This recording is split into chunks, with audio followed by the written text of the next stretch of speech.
I don't smoke marijuana because I'm a criminal. It's because it is good for my body. And my body doesn't belong to no motherfucker. Fela Kuti became one of the most important artists of all time by fusing electrifying performances, fearless political commentary, and the revolutionary sound of Afrobeat into something the world had never seen. Let me play you some music.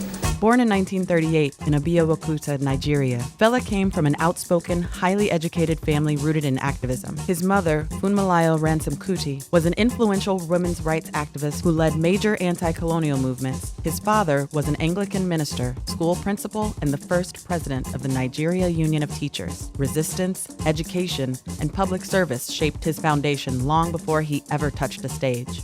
After studying music at the Trinity College of Music in London and developing early work with his band Kula Labitos, playing a mix of jazz and highlife, he began laying the groundwork for Afrobeat, a bold fusion of West African rhythms with American funk and jazz. A pivotal trip in Los Angeles in 1969 exposed him to the Black Power movement, reshaping his entire worldview through anti-establishment politics and Pan-Africanism. When he returned to Nigeria, everything changed.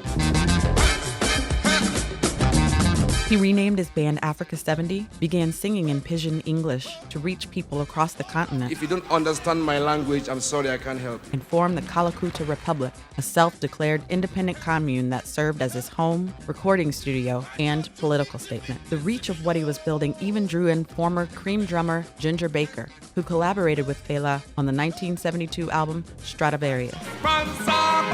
Around this time, he began fully defining Afrobeat, combining the percussion-based Nigerian music genre acapella with highlife, funk, jazz, salsa, calypso, and Yoruba musical traditions into a single, uncompromising sound. Songs like Water Get No Enemy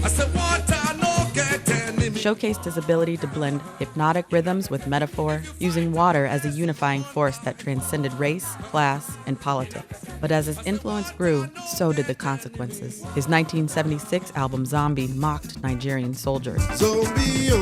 And, in response, the military raided Kalakuta Republic, beat him, destroyed everything he built, and killed his mother by throwing her from a window. In the wake of her death, Fela carried her coffin to the government's doorstep and turned his grief into defiant works like Coffin for Head of State and Unknown Soldier. According to Fela's first manager, Benson Adonishe, he was arrested over 200 times, sometimes for several days, others weeks, even including a 20-month imprisonment in 1984. But he never backed down. Give them human rights. His performances became legendary, long, hypnotic theatrical events stretching 10 to 30 minutes per song. He believed music had a purpose beyond entertainment. Quote, "Music is supposed to have an effect," he said. "If you're playing music and people don't feel something, you're not doing shit. I want to move people to dance, but also to think."